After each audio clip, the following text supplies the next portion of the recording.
50 லட்சம் கோடி சொத்து இருக்கு பழனிசாமிக்கு செங்கோட்டையன் சொல்றார். இவரு உடனே நீ யோக்கியமா, நீ அழுத கண்ணீர் வடிச்சாலும் நல்லா உனக்கு மந்திரி பதவி கொடுத்த.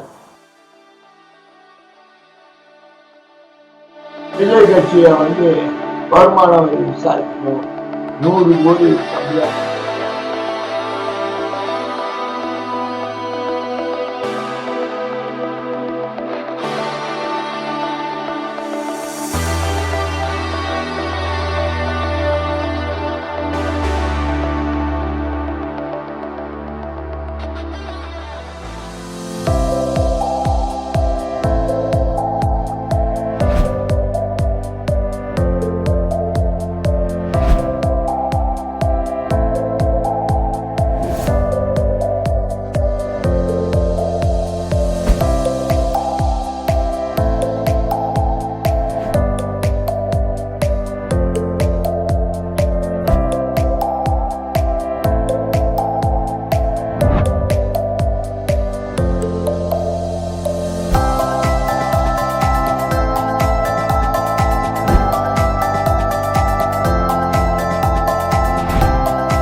தமிழக அரசியல் பரபரப்பா போய்கிட்டு இருக்கு.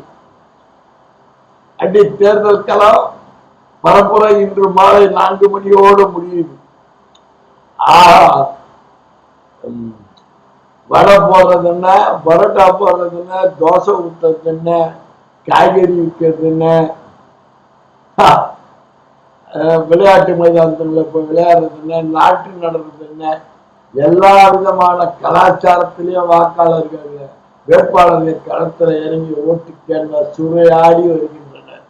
இன்று மாலை 4 மணியோடு அந்த தேர்தல் திருவிழா, பிரச்சார திருவிழா இன்று மாலை 4 மணியோடு முடிகிறது.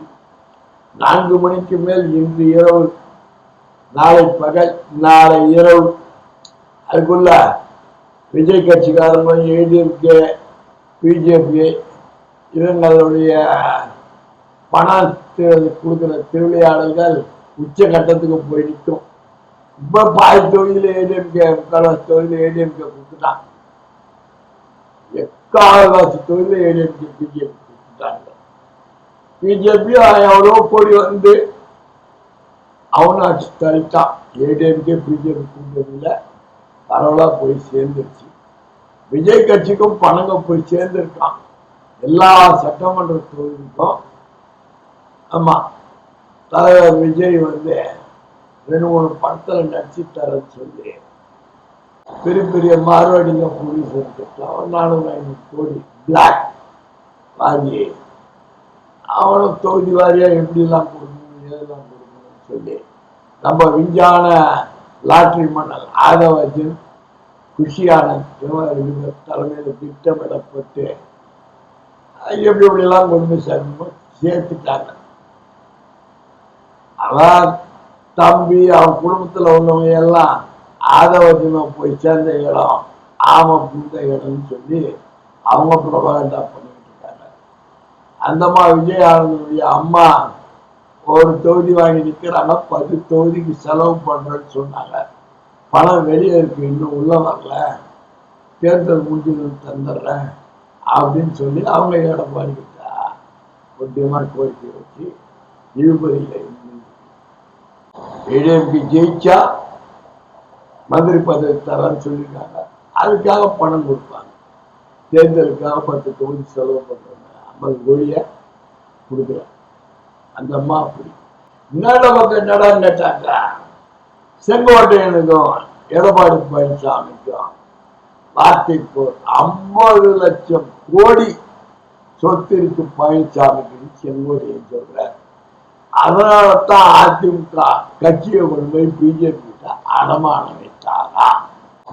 இப்போ கட்சிக்காரர்களுக்கே பிரமிப்பா இருக்கு. 50 லட்சம் கோடி அவன் எந்த ஏரியால என்னென்னலாம் பண்ணி வச்சுட்டு பட்டியல் போட்டு அவன் சொல்லிட்டான். இவரு உடனே நீ யோக்கியமா, நீ அழுத கண்ணீர் வடிச்சா நல்லா உனக்கு மந்திரி பதவி கொடுத்த அப்படி இப்படின்னு அவரு ஒரு குற்றச்சாட்டு சொல்றாரு. அந்த ஓப்பனை கூப்பிடுறாரு, நேருக்கு நேரு வரையா ஒரே மேடையில பேசுறேன்னு சொல்லிட்டு உன்னை அறிமுகப்படுத்தவனே செங்கோட்டையன், நீ செங்கோட்டை நீயே சொல்ற. அந்த மாதிரி சசிகலாவும் சொல்லுது. ஒரு செங்கோட்டையா முதல்வர் ஆனா மறுநாள் கால அறிவிப்பு நாட்டி எடப்பாடி மாறுற. அப்ப 8 லட்சம் கோடி அம்மாவுக்கு கொடுத்திருப்பான் சசிகலா அம்மாவுக்கு. இதுதான் இப்ப பட்டிமன்றம்.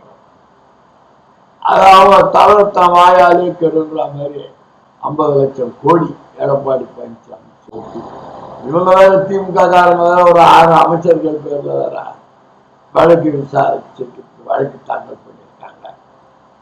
அது ஒரு கேஸ் நேரத்துக்கு வந்தது, தீர்ப்பு தள்ளி வச்சிருக்காங்க. விஜய் கட்சியை வருமான வரி விசாரிக்கணும், 100 கோடி கம்மியா கொடுத்துருக்காரு அப்படின்னு சொல்லி அது ஒரு வழக்கு முழுமையா பெற்று ஒரு வாரத்துக்குள்ள வருமான வரி அறிக்கை தாக்கல் பண்ணணும்னு சொல்லி விஜய்க்கு ஒரு பக்கம் சொல்லிடுச்சு.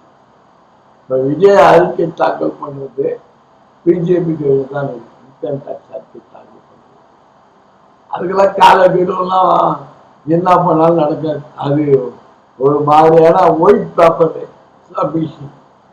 இதுல மறைச்சு சொல்றது. அவங்களே கொடுத்த ஸ்டேட்மெண்ட் எடுத்து ஏற்கனவே அவங்க சென்னை வலசரவாதத்துல 39 ஸ்கொயர் ஃபீட் இடத்துக்கு சொத்து லேண்ட் டாக்ஸே கட்டல, அசஸ்மெண்ட்டே கட்டல. இப்படி ஒரு சொத்து இருக்குதுன்னே மாநகராட்சி காட்டல. அது ஒரு பக்கம் விசாரணையில் இருக்கு. இப்படி விஜய் ஜெயிச்சாலும் பதவி தக்குமா, பதவி பறிக்கப்படுமா? இப்பவே செல்லாது. விஜய் ஜெயிச்சாலும் செல்லாது, தோத்தாலும் செல்லாது அப்படின்னு சொல்லி. தோத்தா செல்லாதுதான், ஆனா ஜெயிக்க முடியாது. ஜெயிச்சாலும் செல்லாது. 2 தொகுதியும் உயர் நீதிமன்றம் ஓட்டு எண்ணிக்கை காலத்துக்குள்ள அறிவிப்பு வெளியிடலாம். நீதிமன்றங்களும் அதனுடைய விசாரணை தீர்ப்புகள்லாம் சில சூழ்நிலைகள்ல காலதாமதமா வர்றதுனாலதான் எவ்வளவு பிரச்சனை. மனு தாக்கல் பண்ண உடனே வருமான வரி அறிக்கை தாக்கல் செய்து உறுதியானால் தேர்தலில் விஜய் நிற்கிறது செல்லாதுன்னு ஒரு டைரக்ஷன் கொடுக்கணும். எங்க கொடுக்குறாங்க? சட்டம் தாங்குது பக்கம் பக்கமா. அம்பேத்கர் ஏற்ற சட்டம், அம்பேத்கர் சட்டம் பேப்பர் வடிவில் தான் இருக்கு.